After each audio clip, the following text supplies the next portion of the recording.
It's military versus mythology, when insurgents in Iraq unleash a living weapon of mass destruction.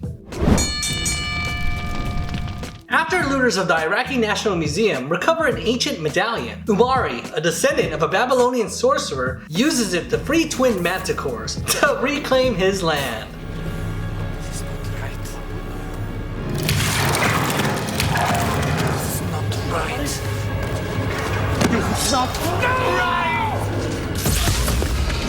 So much for the matching set. Fortunately, one of the Manticores is killed mid-transformation by a looter who was betrayed by Umari, causing the other one to get loose and go on a killing spree.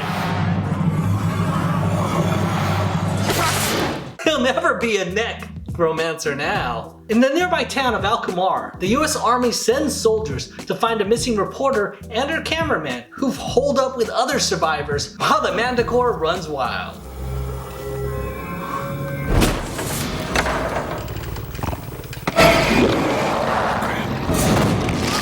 I guess he's on the house. Or around the house.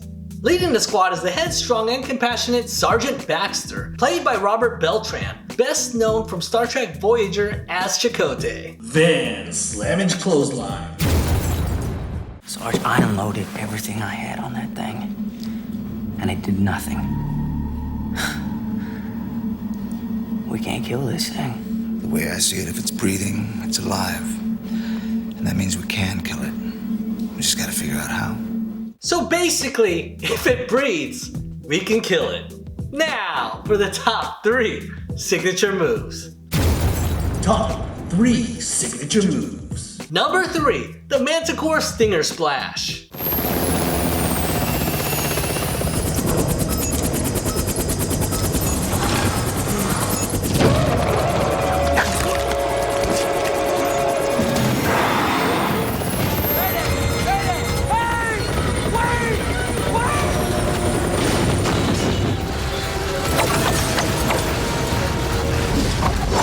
It ain't called the chopper for nothing. Second is the Scorpion Eye Opener. We've no visual, Sarge. All right, we gotta figure out a plan. Some way we can barricade.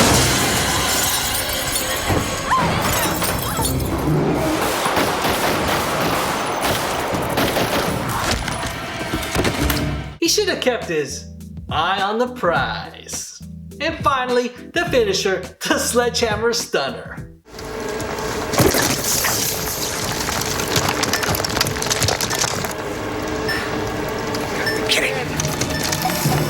Kings, do it now!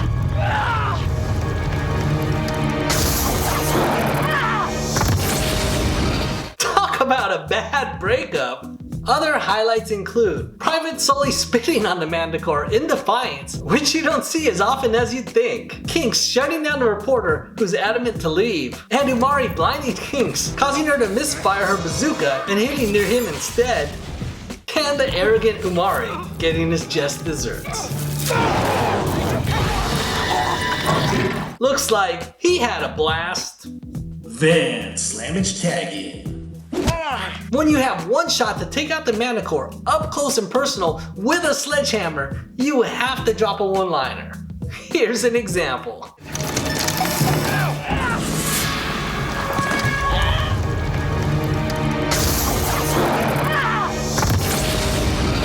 Now it's time to fight with the Van Slamme tag in. Rest in pieces.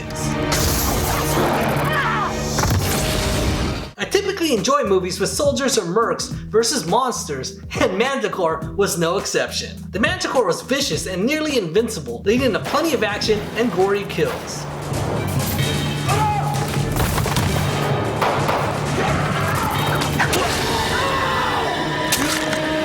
Well, he gets the point.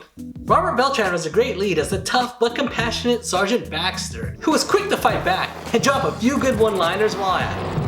My son of a bitch.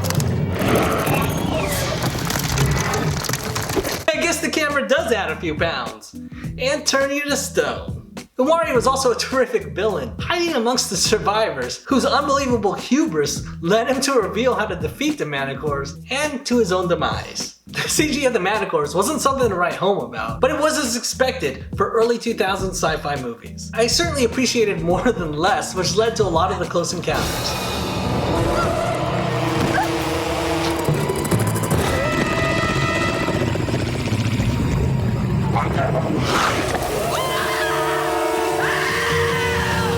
Now that's an acid wash. On the Van Slamme meter, I give it 3.5 out of 5 masks. It's the only Manticore movie worth watching, and surprisingly, the only one. It leaves you wanting more.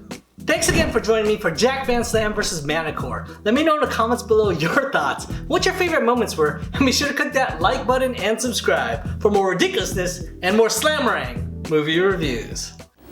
I make picture. Spare work. That's right.